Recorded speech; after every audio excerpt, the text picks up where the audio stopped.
TNA guys, just keep going.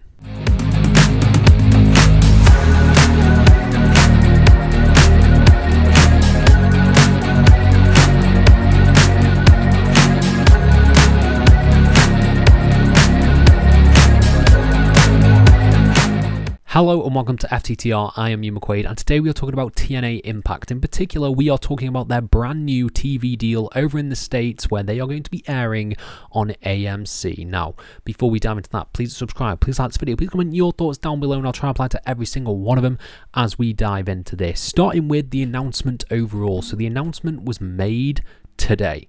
Like, there was a cryptic teaser from AMC showing a wrestling ring, showing some details and showing a date, the 15th of January. And it has since been announced via a press release that TNA will be airing on AMC and AMC Plus in the US. As per the title of this video, this is only a good thing, and we're going to break down some of the details from the press release in just a moment. But I think overall, we need to touch on the wrestling landscape as a whole.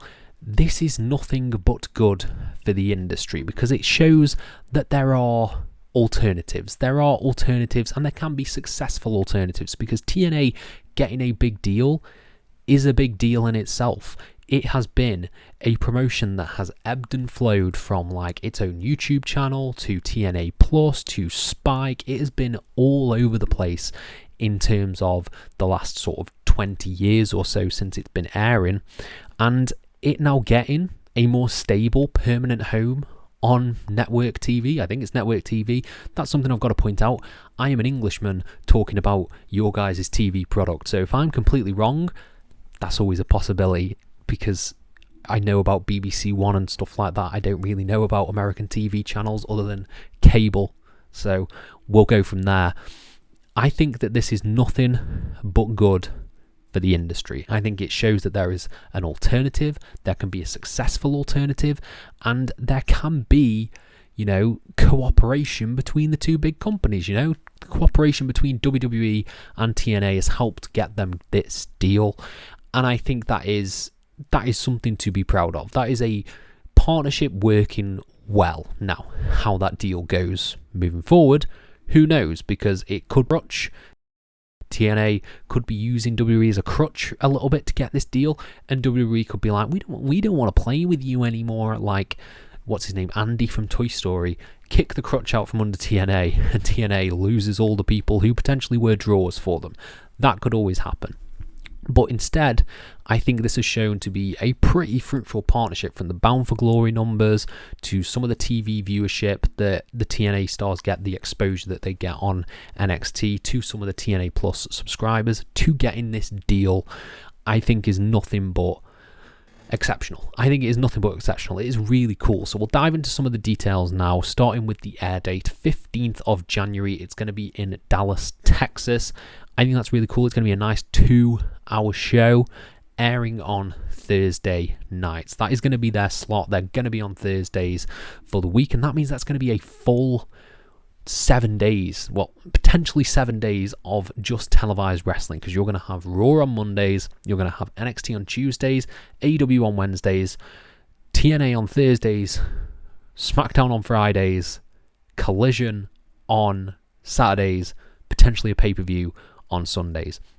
That is a lot of wrestling for people to consume, and I think TNA is in a pretty good place where they have a unique vibe, they have a unique element to them. I want to see them sort of really bring that edge, really sort of find their identity in this deal and find a way to bring people across. For me, it's the X Division. You've really got to play into the X Division stuff, and you've really got to push Leon Slater to the goddamn moon, for one, and really sort of build your show around that high-flying, high-impact wrestling. That is what sort of brought people to TNA in the first place. It was the likes of your Christopher Daniels, your AJ Styles, your Samoa Joe. That X Division was what really brought people across and really helped people see TNA as an alternative. It was that true grit and that true determination within that X Division that really got people on side. You had your big Kurt Angles, your Kevin Nash, your Main Event Mafias, But I think that it was the X division that really stood out to people. And if you can recapture that magic, you're going to draw some viewers. You're going to draw some people watching and saying, I need to check this out. Oh, you're doing, I don't know, Leon Slater versus Laredo Kid, for instance, a match that I'd want to check out. You've got these really cool partnerships. You've also got a trinity there, because you would have people from AAA showing up, you could have people from NXT showing up, and sort of building that network would help with TNA drawing viewers in that space. I think the X Division should be the unique selling point that really gets people involved. That should be the highlight of the video package when you're promoting TNA. It should be the high-flying, high-octane action, and really lean into that.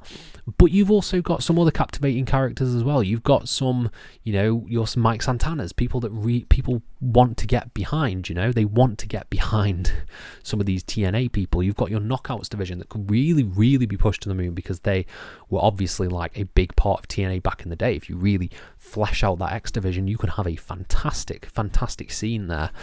I think it's going to be interesting going forward. It's going to be interesting to see what they do, sort of viewer-wise, because ratings aren't exactly the same as what they were. You've got streaming playing a part in all this. You've got so many different elements, so many cooks in the kitchen in terms of what matters in terms of TV ratings, that them getting 100,000 viewers, for instance, could be seen as a bad thing, could be seen as a good thing. Who knows? Like, it's completely up in the air at the moment as to what viewership is for TV stations. But obviously, there is enough demand for pro wrestling that AMC, they took a chance. Potentially, they took a chance on TNA. They were like, this is a challenger brand. This can draw some eyes. This can get us viewers.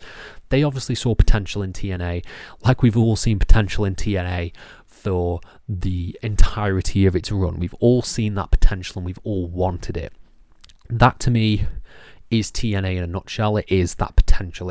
It's us wanting TNA to be good, and I want TNA to be good so bad, because some of my favourite wrestlers work there, like Leon Slater. I will never not stop the Leon Slater train. It's just cool. It's cool. And the other thing we've got to talk about is that this brings more eyeballs to not just wrestling, but to wrestlers. Better place for wrestlers to work. There's not just one big monopoly. You either work there or you work indies. There's another wrestling televised show that is going to be on in the States, and I think that's awesome. That's great exposure for people. It gets people a chance to get pay rises, get further in the industry as well. It is a great sort of bit of exposure, and it's just, at the end of the day, it's great for TNA, it's great for the industry. I think there's not really anything bad about this. You can't look at this and say it's a bad thing, because it shows there is a healthy industry. It shows there's demand for pro wrestling, and it shows that, there is alternatives. AEW showed there was an alternative. TNA has constantly showed there's an alternative. We don't just have to have the main product. We can have these startup, smaller brands to cling on to. And the fact that they've got a big TV deal with AMC that aired The Walking Dead, I think Mad Men, did they air Breaking Bad? I think they aired Breaking Bad. There's been loads of shows on AMC, like good shows. And speaking of Walking Dead t-shirt, hoodie, should I say. Big Walking Dead fan. So yeah, if we get that Walking Dead crossover, now we're talking. Now we are talking. If we get Norman Reedus showing up in TNA, Andrew Lincoln, let's make that happen. That's what I'm thinking now. I'm thinking we go full-blown crossover, Walking Dead, TNA style. That's what I want to happen. Like 100%, let's make that happen. AMC people, if you're watching this, let's make the Walking Dead TNA crossover happen. It writes itself. Anyway, let's wrap this up, shall we? Because there's a lot of cool things to talk about, but I feel like I'm just going to keep rambling about how cool this is, because it is cool. It's just really, really cool. The tickets go on sale. I think they go on sale this Friday, so you can get tickets if you are in the Dallas area. If you want to go to a TNA taping, I'd love to go to a TNA taping. Do a TNA taping here in the UK. And like I said before, I'm a Brit talking about this stuff, so it could be completely irrelevant. If they were airing on BBC One, maybe I would have some sort of input. If they were airing on Channel 5, maybe I could input on that. But this is just my off-the-cuff thoughts with a press release. I hope you guys have enjoyed it. Let me know your thoughts on this deal down in the comments below, and I'll try to reply to every single one of them. Thank you all ever so much for your support, and have a nice day.